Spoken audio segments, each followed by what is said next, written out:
बकाया गन्ना भुगतान की मांग को लेकर 81 दिनों से चल रहे किसानों के धरने में रालोद के राष्ट्रीय अध्यक्ष जयंत चौधरी एवं भारतीय किसान यूनियन के राकेश टिकैत शामिल हुए। जयंत ने कहा कि किसानों को गन्ना भुगतान नहीं हो पाया है, इसलिए किसानों के साथ वह भी दीपावली नहीं मना पाएंगे। राकेश टिकैत ने कहा कि या तो मिल को बेच दिया जाए या फिर ब्याज समेत भुगतान किया जाए। हालांकि धरना बेनतीजा रहा। समिति ने सरकार और मिल को 1 सप्ताह का अल्टीमेटम दिया है। कहा है कि फिर से पंचायत होगी और तभी आगे की रणनीति तय होगी। शामली चीनी मिल पर किसानों का करीब 215 करोड़ रुपए का बकाया चल रहा है। भुगतान की मांग को लेकर 21 अगस्त से किसान धरने पर बैठे हैं। इस मामले में 9 नवंबर को किसानों ने एक बड़े धरने का प्रदर्शन किया, जिसमें राष्ट्रीय लोकदल के अध्यक्ष जयंत चौधरी और भारतीय किसान यूनियन के राकेश टिकैत एवं कई बड़े नेता, रालोद विधायक प्रसन्न चौधरी, हरिंदर मलिक, थाना भवन विधायक अशरफ अली सहित धरने में पहुंचे। धरने के दौरान जयंत चौधरी, राकेश टिकैत और अन्य सभी नेताओं ने गन्ना किसानों की दुर्दशा को लेकर सरकार को जिम्मेदार ठहराया एवं मिल प्रशासन को चेतावनी दी। हालांकि धरना देर शाम तक चलता रहा और कोई नतीजा नहीं निकल पाया। किसान संपूर्ण भुगतान एवं नए सत्र का 14 दिनों में गन्ना भुगतान की मांग पर अड़े हैं। किसानों की मांग है कि जब तक उनकी मांग पूरी नहीं होगी धरना चलता रहेगा। दोबारा से फिर एक बड़ा प्रदर्शन किसानों ने करने का मन बनाया है। धरने के दौरान गन्ना किसानों के द्वारा वाहनों को लेकर धरना स्थल तक जाते समय पुलिस एवं किसानों की खूब नोकझोंक हुई। हालांकि धरने के दौरान शामली की यातायात व्यवस्था भी ठप होती नजर आई। गन्ना किसानों के बहाने जयंत चौधरी ने लोकसभा चुनाव को लेकर राजनीतिक निशाना साधा, क्योंकि पश्चिम में गन्ना भुगतान एक बड़ी समस्या है और पूर्व में हुए विधानसभा चुनाव में गन्ना भुगतान का असर देखने को मिला था, जिसके कारण सत्ताधारी सरकार ने जनपद में तीनों विधानसभा सीट गंवा दी थी।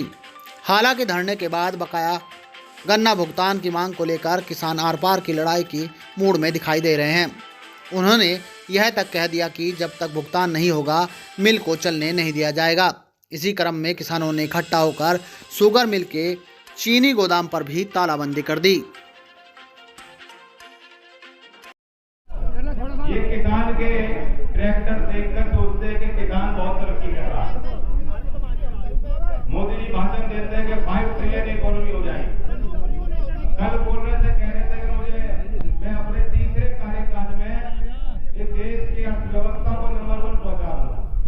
सबसे पहले तो तीसरे कार्यकाल का फैसला कर लिया गया आपने। अब तीसरे कार्यकाल में मिल रहा है मोदी जी को। शामिल ने तो पत्ता साफ ही कर दिया पिछले चुनाव में 3-0। भ्रष्टाचार खत्म, गुंडागर्दी खत्म, लॉ एंड ऑर्डर है। योगी जी का बुलडोजर काम है और किसानों के साथ ऐसा काम हो रहा है जो कभी आजाद हुआ देश उसके बाद से आगे तक की किसानों ने नहीं देखी, वो इनके शासनकाल में हो रही। ये बात गले से नहीं उतर रही। एक स्वर में किसानों ने खड़े होकर कह दिया 14 दिन में भुगतान हो, पुराना भुगतान आज ही हो। यही बात लोगों ने कही है। ये दर्द आपका, मेरा दर्द है। इस बार दिवाली ठीक ही रहेगी। मेरे पास अभी कोई ठोस उपाय नहीं तो मैं आपको यहाँ पेश करूं। और मैं भी यही कहूंगा कि मैं भी इस बार दिवाली नहीं मनाएगा। कोई दिवाली नहीं है जब तक किसानों का भुगतान के समय में होता तो कोई हमारे घर में कोई रौनक नहीं, कोई खुशी नहीं। एक चक्र के सामने शुगर फैक्ट्री,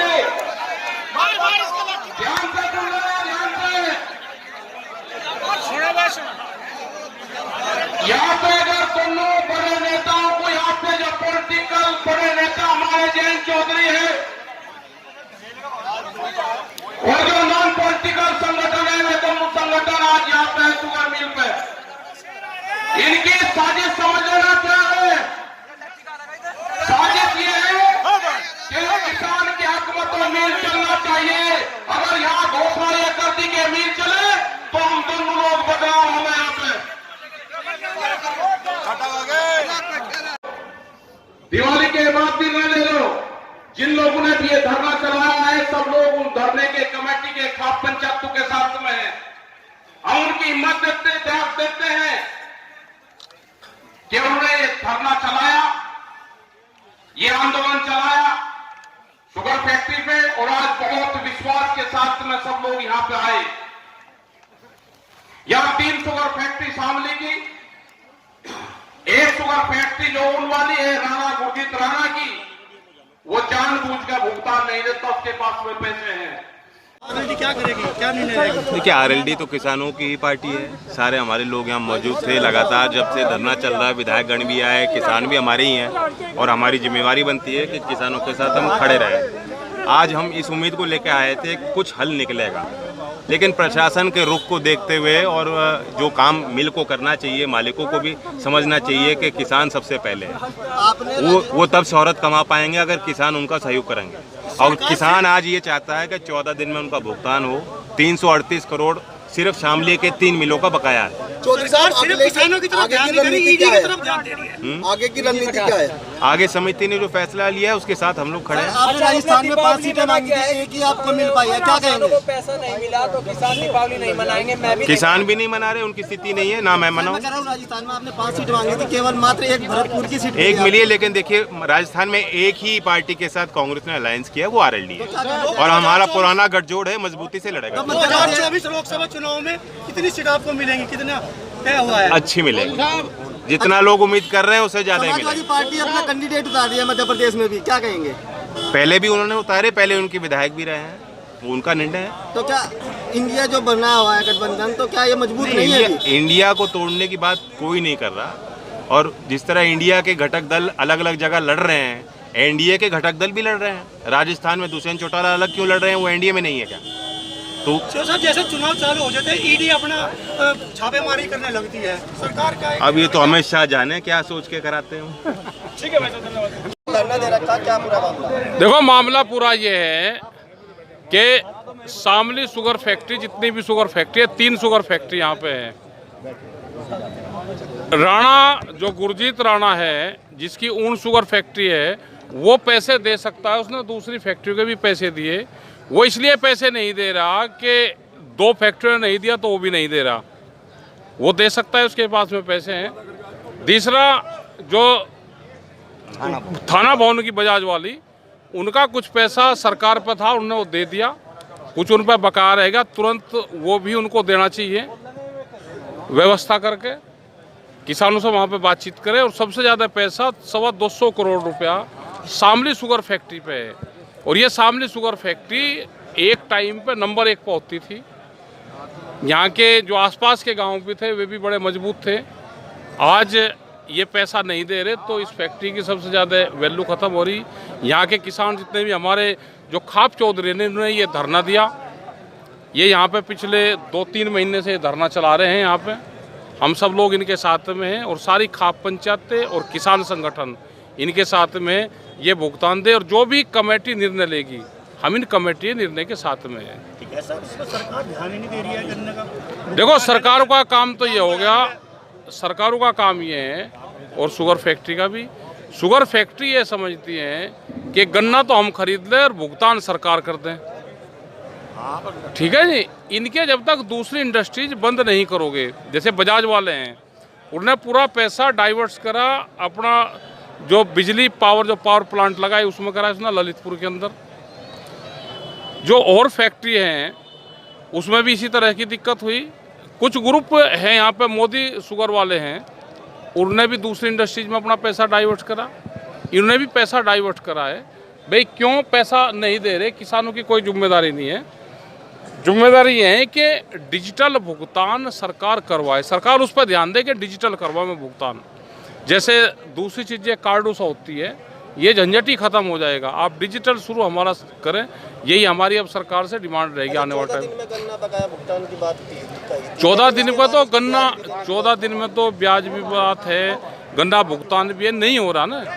हमने करा कि डिजिटल भुगतान करो, डिजिटल भुगतान। गन्ना शुगर मिल में गया, गन्ने का वेट, वैरायटी और रेट, और सीधा किसान के उसमें ट्रांसफर हो जाए। अगर 2024 का चुनाव भी नजदीक आ रहा है, तो क्या सरकार को उसमें नुकसान होगा या फायदा होगा? देखो, ये तो इस तरह का टारगेट, और यहाँ पे इन्होंने यहाँ पे इस तरह के लोगों को जाके कर दिया। अगर यहाँ की कमेटी अब ये निर्णय ले कि बगैर भुगतान के हम मिल चलवाते हैं तो लोग, और ये ऐसा बदनाम करेंगे इनको कि पैसा मिला नहीं, भुगतान हुआ नहीं, मिल चालू करवा दिया। और अगर शुगर फैक्ट्री चालू नहीं होती तो किसान बर्बाद होगा। तो दोनों चीज़ों से इस तरह से फंसा दिया पूरी कमेटी को भी और हम सब लोगों को, यहाँ के पूरे क्षेत्र को। जाल गांव में 22 लोगों को शामली मिल द्वारा ठगा गया, कम से कम 1100 क्विंटल गन्ना उनका लेकर उनको डुप्लीकेट पर्ची दी गई। आपके वो बिल्कुल उन्होंने संगठन ने धरना दिया अभी परसों कोतवाली में। नहीं, कोई इस तरह का कोई हमारी जानकारी में अभी नहीं है, लेकिन यहाँ की कमेटी की अगर जानकारी में होगा तो हम जानकारी करेंगे। और जो भी किसानों के साथ में ठग विद्या हुई, नकली पर्ची दी गई है, तो प्रशासन की और मिल वालों की जिम्मेदारी है उसकी जांच करके उन किसानों का गन्ने का भुगतान करवाया जाए। किसानों के धरने पर सरकार क्यों ध्यान नहीं देती? सरकार तो दे ही नहीं, सरकार तो इनकी जमीन पे ध्यान दे रही, धरने पर कहाँ ध्यान देगी। इनकी जमीन को कैसे ठगा जाएगा? फसलों के रेट दिन के उजाले में नहीं मिलते और जमीन आप रात को बेच लो, तो जमीनों पर टारगेट है, फसलों पर तो ही नहीं। बाबा जी कुछ दिन पहले उन्होंने दीवार तोड़ के एक गेट बना दिया था, उसमें चोरी से बेचने का प्रयास किया जा चुका है, उसमें कोई कार्रवाई भाई हमने ये कहा है कि जितनी भी चिन्नी बिखरी उसका पैसा सीधा किसान के उसमें आना चाहिए। डीएम और ये सब इसकी मॉनिटरिंग करें। अगर मॉनिटरिंग नहीं प्रशासन कर रहा तो उनकी गलती है। भाई प्रशासन ही तो झेल रहा है ना इस आंदोलन को। जितने दिन से यहाँ पे सारे सब लोग बैठे हुए हैं, बाबा जी बैठे, ये बैठे, संजय जी बैठे, तो सब लोग बैठे हुए हैं यहाँ पे, तो इसीलिए तो धरना दे रहे हैं। ये सब लोग आए हुए हैं आज। अगर जो शासन